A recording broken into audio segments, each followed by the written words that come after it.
بسم الله الرحمن الرحيم الحمد لله رب العالمين والعاقبة للمتقين ولا عدوان إلا على الظالمين كالمبتدئة والمشركين وصل اللهم صل وسلم وبارك على أشرف الأنبياء والمرسلين نبينا محمد وعلى آله وأصحابه وعلى التابعين لهم بإحسان إلى يوم الدين Inch'Allah ar-Rahman.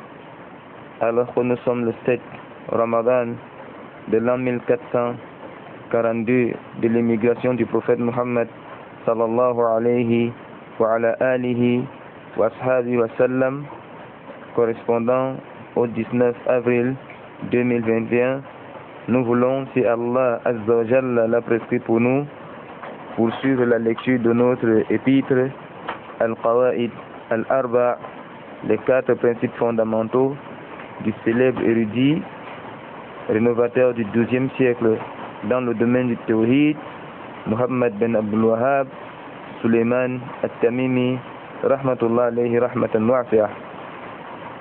Le cheikh dit Bismillahir Rahmanir Rahim. As'alullah al-Karim Rabb al-Arsh al-Azim an yatawallaka fi dunya wal akhirah. J'implore le Seigneur, j'implore Allah, le généreux, Seigneur du trône sublime, d'être ton allié dans ce bas monde et dans l'au-delà. L'alliance est ce dont le serviteur croyant a le plus besoin, d'avoir Allah comme allié. Voilà pourquoi le prophète Yusuf alayhi salatu wassalam, il a mentionné cela dans la requête qui dit à Allah Azza wa Jal: Rabbi kad ataytani min al-mulki wa 'allamtani min ta'wil al-ahadith fatir as-samawati wal-ard anta waliyyi fi ad-dunya wal-akhirah. Ça c'est le mahali shahid. Anta waliyyi fi ad-dunya wal-akhirah tawaffani musliman walhiqni bis-salihin. Oh Allah, tu m'as certes accordé le royaume de l'Égypte, et tu m'as enseigné l'interprétation des rêves et beaucoup d'autres choses. Créateur des cieux et de la terre, tu es mon allié dans ce monde et dans l'au-delà. Allah Azza wa Jalla, lorsqu'Allah est ton allié, tu n'as besoin de rien.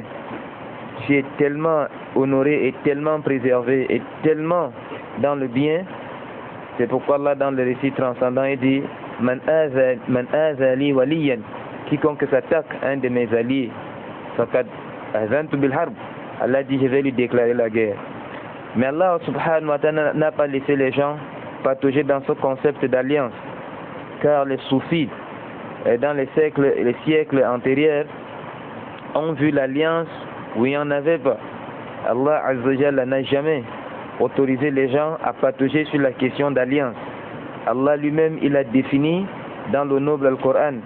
Allah Azza wa Jalla, avec une de ses éloquences du dessus des 7 cieux, dit: Ala inna awliya Allah la khawfun alayhim wa la hum yahzanun. Certes, les alliés d'Allah, il n'y a pour eux nulle peur ni affliction. Mais qui sont donc les alliés d'Allah? Allah dit: alladhina amanu wa kanu yattaqun. Ce sont ceux-là qui ont réalisé al-iman, la foi et la crainte révérentielle d'Allah Azza wa Jal. Lorsque al-iman wa taqwa, les deux se rassemblent, ça fait de quelqu'un un allié d'Allah. Étant donné que ces deux attributs sont des attributs vivants, c'est-à-dire la foi, l'iman a des degrés, la taqwa, la piété, la crainte d'Allah a des degrés, deux gens peuvent être des alliés d'Allah, mais l'alliance de l'un dépasse l'alliance de l'autre. Lakin, cette alliance n'a rien à voir avec ce qu'ont proposé les soufis.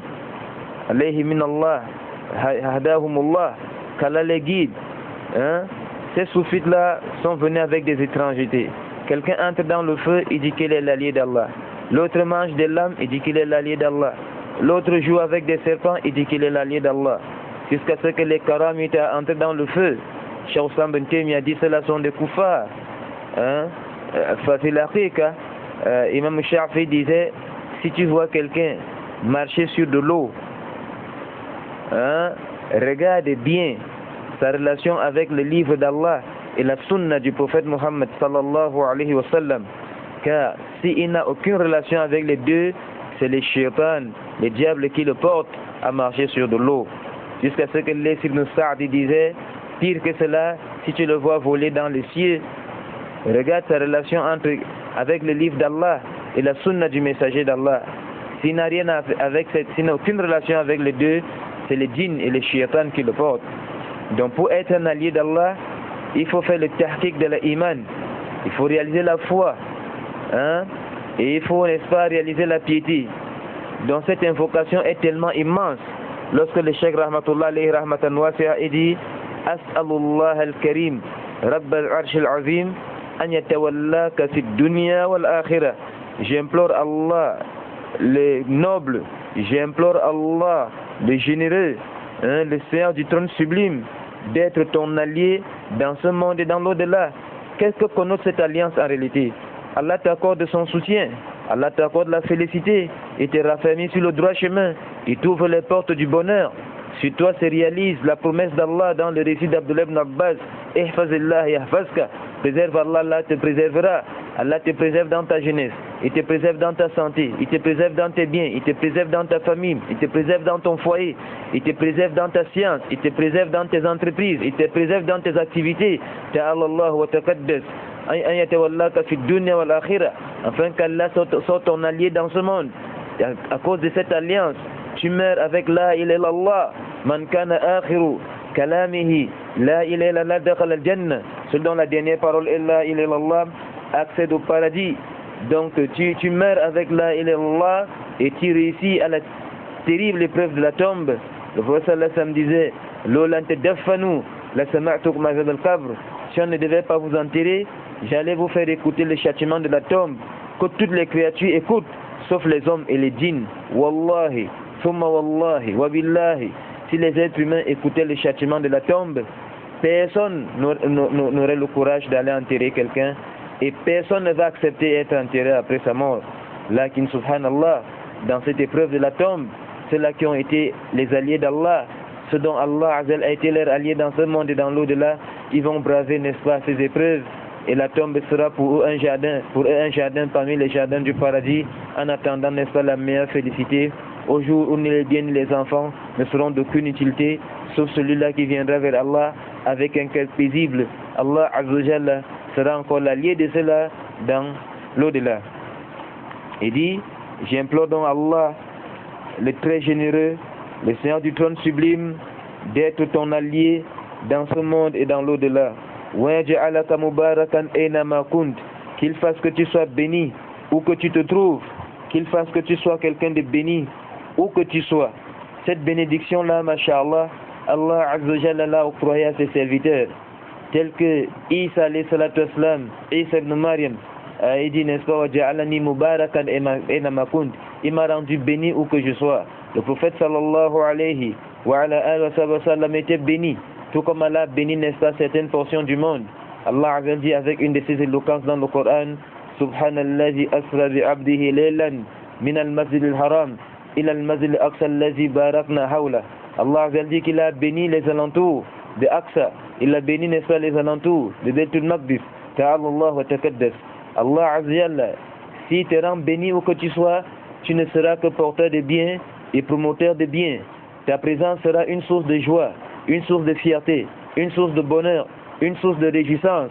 Car comme vous le savez, il y a des êtres humains, s'ils arrivent quelque part, Yahweh la Jama'a, les gens ne connaîtront que la division, le malheur, les polémiques, les malentendus, les désagréments. Wa min zalik.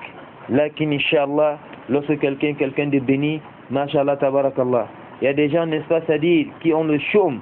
S'il arrive quelque part, il ne va causer que la séparation, il ne va causer que la division, il ne va causer que des polémiques, il ne va causer que des querelles, il va causer des désagréments.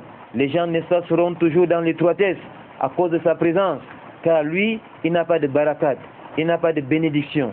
Et cette barakat-là, mashallah tabarakallah, Allah Azza l'a conditionné encore à l'iman et à la taqwa. Allah Azza dit avec une de ses éloquences dans le Coran, Lo anna ahl al-qura amanu wattaqaw la fatana alayhim barakati minas sama wal ard.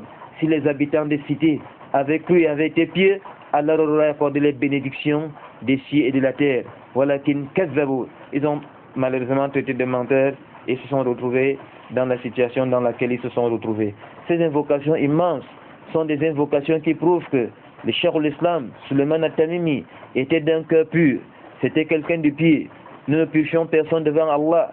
Mais lorsqu'on écoute ce genre d'invocation, qu'il invoque son Seigneur à l'endroit des enseignants, à l'endroit des étudiants, à l'endroit des musulmans, on comprend que cet homme était quelqu'un de bien. Et c'est comme nous l'avons signifié au début de ce programme, la relation entre la science et la miséricorde sont comme le bruit et son écho. On ne peut jamais avoir un savoir vrai, sauf si on est doté de beaucoup de miséricorde, de beaucoup de compassion, de beaucoup de bien. Voilà pourquoi le résumé de toute la mission du messager d'Allah était seulement dans la miséricorde. Allah dit wa ma arsalnaka illa rahmatan lil alamin. Nous ne t'avons envoyé que comme miséricorde pour l'humanité tout entière.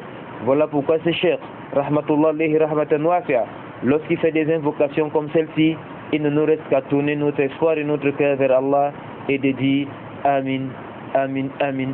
Qu'Allah subhanahu wa ta'ala accepte ce dua. Wa hadha Allahu ta'ala a'la wa a'lam. Wa sallillahumma salli wa sallim wa barik ala nabiyyina Muhammad wa akhiru da'wana anil hamdulillahi rabbil alamin.